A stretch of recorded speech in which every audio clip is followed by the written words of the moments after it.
few guys have ever touched, caressed, and handled a football the way Ronaldinho did. That's pure facts. He had arch rivals applaud him in their own stadium. He broke YouTube with the famous crossbar challenge, the first ever video to get 1 million views, and that was as far as back as 2005 too. See, Ronaldinho was a football god, but some of the new generation never got to witness this greatness. So they ask, how good was he really? Did he reach his potential? Well, let's do some answering in this video. These days, Ronaldinho is retired, of course, and in his retirement, many football fans remember him for the time he went to prison. Yeah, it got bad for our star. Ronaldinho is just as flashy outside the pitch as he was on it. But to answer those questions asked in the shadows, we must tell how he started. On March 21, 1980, a football legend was born in the vibrant city of Porto Alegre, Brazil. Ronaldo de Assis Moreira, or as the world fondly knows him, Ronaldinho. From his humble beginnings in the slums of Brazil to becoming one of the best footballers in the world and winning almost every trophy on offer, Ronaldinho's journey is nothing short of magical. Ronaldinho's football saga began amidst adversity. His father, João de Assis Moreira, was a shipyard worker and a footballer for Esporte Clube Cruzeiro. The family moved to a new home in the Guarujá section of Porto Alegre when Grêmio convinced Ronaldinho's older brother Roberto, who played for them, to stay with the club. Disaster soon struck, marking a pivotal moment in their lives. Ronaldinho's brother had to stop playing due to injuries, but it only got worse for the family when Ronaldinho's father passed away, leaving young Ronaldinho to navigate the world of football without any patriarchal guidance. Football skill was definitely in the genes because Ronaldinho didn't take long to start getting eyes on him. His football prowess first caught the attention of people at just age 8. The boy was so small, but he could go past the much bigger boys with so much ease. So, because of how good he was, he would always play with the older boys. Now, because he was often the smallest in the youth teams, Inho was added to his name. Inho is Portuguese for small, and that's how he got his name, Ronaldinho. The boy loved futsal and beach football, and so he brought the samba-style signature moves and extraordinary ball control to the football pitch, or streets, wherever he had a round ball and could run. If you're good enough, you're old enough. Those are the famous words of Sir Alex Ferguson, and they were true for Ronaldinho. His star continued to rise, and soon he made his professional debut for Grêmio in 1998. He started on a journey that would take him to Paris Saint-Germain and eventually to the iconic FC Barcelona in 2003. Ronaldinho's time at Barcelona is etched in football history, with the Brazilian maestro playing a pivotal role in the club's triumphs, including the 2005 through 2006 double of the UEFA Champions League and the La Liga title. His impact on Barcelona was so great that it is often credited with changing the entire course of the club's modern history. Beyond club success, Ronaldinho's individual accolades speak volumes. He remains the only player in football history to have won a World Cup, a Copa America, a Confederations Cup, a Champions League, a Copa Libertadores, and a Ballon d'Or. Lionel Messi is missing a Confederations Cup and a Copa Libertadores in his cabinet. Ronaldinho's technical skills, creativity, and accuracy from free kicks set him apart as a football wizard. In 2005, he received the Ballon d'Or and his second FIFA World Player of the Year award. However, Ronaldinho's journey faced challenges. Following a second-place La Liga finish in the 2006 through 2007 season, an injury-plagued 2007 through 2008 season, and a change of coaches in 2008, he was forced out of Barcelona in the summer of 2008, and he joined AC Milan. Despite the hurdles, Ronaldinho still succeeded in Italy, winning the 2010 through 2011 Serie A. But we all could tell that, being in his 30s, he was at the twilight of his career. His journey in football slowed to an end with stints at Flamengo, Atlético Mineiro, Querétaro in Mexico, and a final return to Brazil with Fluminense in 2015. On the international stage, Ronaldinho donned Brazil's iconic yellow jersey, earning 97 caps and boasting 62 goal contributions during that time. And his contributions were integral to Brazil's victories, including the 2002 FIFA World Cup, where he netted one of the greatest free kicks in World Cup history in the quarterfinal against England and ultimately ultimately helped the team win the record-extending 5th World Cup trophy. But Ronaldinho's beautiful football journey officially came to an end in 2015 after 17 years as a professional. So how good was he?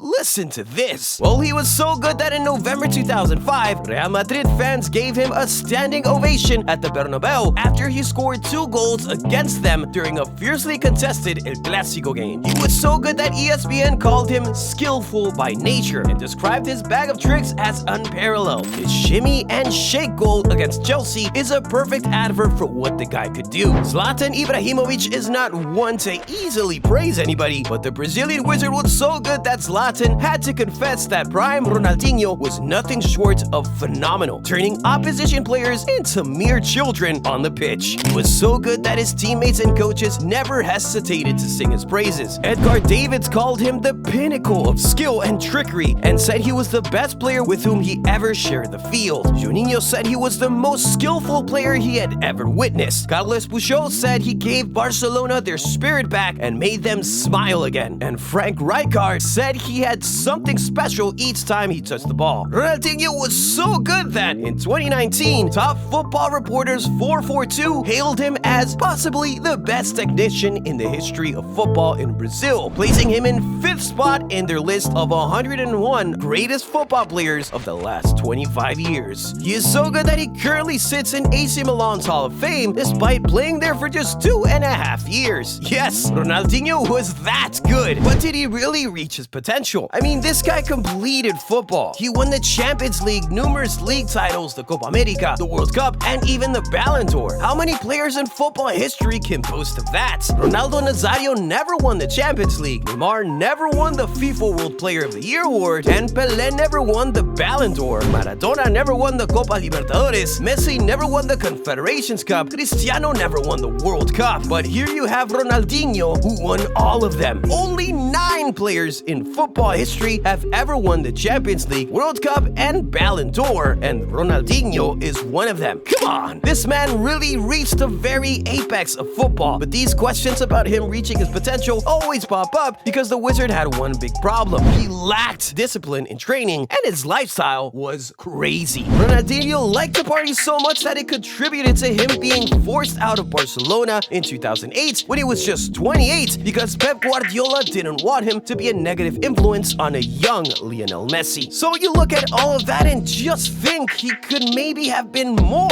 if he partied a lot less and was more disciplined. And you could be right about that, but come on, how could you really tell a man who did something only 8 other players have been able to manage in football history that he didn't reach his potential? It just sounds crazy, doesn't it? Well, I guess we just need to stop asking if he reached his full potential and just respect the genius. Go back and watch clips of Ronaldinho when you're bored. Take it all in, because frankly, we just might never see a footballer equal parts efficient, flamboyant, and beautiful like the great Ronaldinho. Well, what are your thoughts about the wizard? Tell me in the comments. I really want to know what you guys think about him.